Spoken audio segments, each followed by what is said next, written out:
John, good morning. Thank you very much for your time. I mean, today is the 31st of March, and many people might have decided to rent from the 1st of April. They're expected to vacate their homes. Under lockdown, that's going to be very difficult. Yeah, no, it has been it has been tough. Certainly, it's put a lot of plans on hold. You know, we've got tenants who are in occupation, who are trying to look for a rental holiday. You've got people who would have taken occupation on the 1st of April, and you've got people who need to start their fit out. You know, you need to start getting your office ready. And I think we're having a big rethink when you look at offices and taking occupation of them at the moment. It's kind of a new world at the moment. Yeah, what kind of advice could you give? Let's just break it down in different parts. Let's start off, if ahead of the lockdown you had already signed a lease agreement to move in on the 1st of April, what are your options now? Your best option is communication.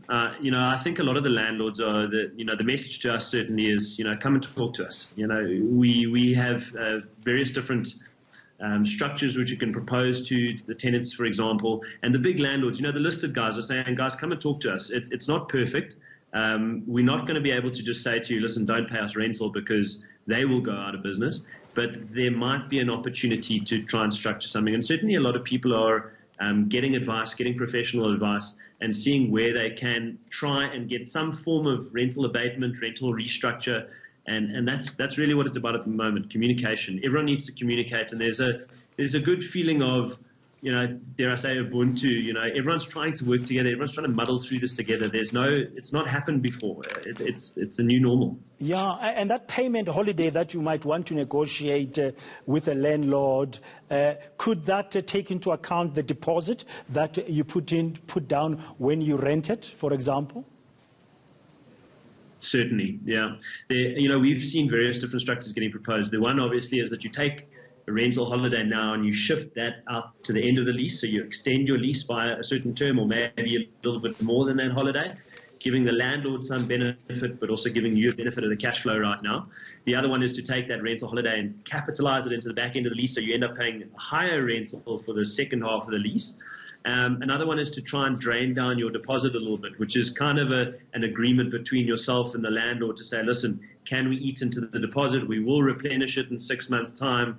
And so it's just one of a number of solutions that people are trying to use at the moment to try and help one another out, because really the landlord's got to help the tenant out to stay in business. But the tenant also needs to help the landlord out, because if the landlord can't service his debt, well, you know, the bank's going to start knocking. And if that happens, you know, on a broader scale, what's going to happen to the banks? You know, the bank's going to suffer big pressure if people aren't able to service their debt. So, you know, it's a bit of a cycle at the moment. Yeah, so the landlord could also go to the bank and say, I need a repayment holiday because I've got a tenant in that property, but currently they're unable to pay fully due to the situation. So it goes both ways. Now, these discussions, you say it's communication. Should you enter into some new written agreement as well to lock them down? Like, for example, let's use some of the deposit, and a few months down the line, I'll reinstate it. Should that be a written agreement, or is a verbal agreement good enough, John?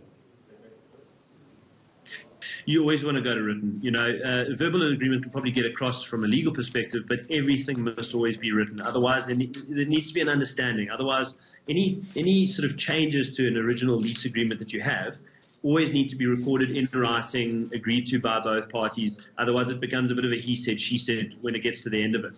And so I'd suggest always to put it in writing. Okay. It's just best practice. That's best practice. Okay. Finally, John, let's say you've got a defaulting tenant who's not been paying rent, and you've been warning them. Now they're under lockdown. They can't move. What are your options?